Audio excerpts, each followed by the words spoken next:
ગીર સોમનાથના પ્રભાસ પાટણમાં આજે શ્રાવણી અમાસના પવિત્ર અવસર પર ત્રિવેણીના સંગમ ઘાટમાં શ્રદ્ધાળુઓનો મહાસંગ્રામ જોવા મળ્યો।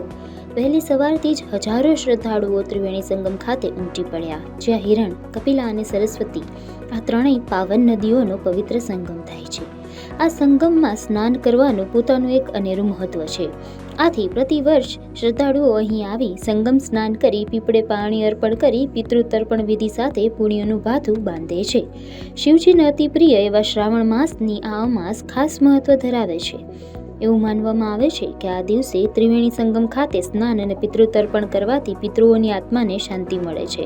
એક લોકવાયકા મુજબ અહીંના લોકો એવું માને છે કે પ્રભાસ પાટણના કિનારે ભગવાન શ્રી કૃષ્ણએ 56 કોટી યાદવોના ઉદ્ધાર માટે પવિત્ર ત્રિવેણી સંગમ પર શ્રાદ્ધ કર્મ કર્યું હતું। આજે પણ એ પરંપરા જીવંત છે અને પિતૃતર્પણ બાદ શ્રી સોમનાથ મહાદેવના દર્શન કરવાનું અનેરું મહત્વ માનવામાં આવે છે। આ રીતે શ્રાવણી અમાસે પ્રભાસ તીર્થ શ્રદ્ધા અને ભક્તિનું અનોખું કેન્દ્ર પ્રતિવર્ષ બની જાય છે।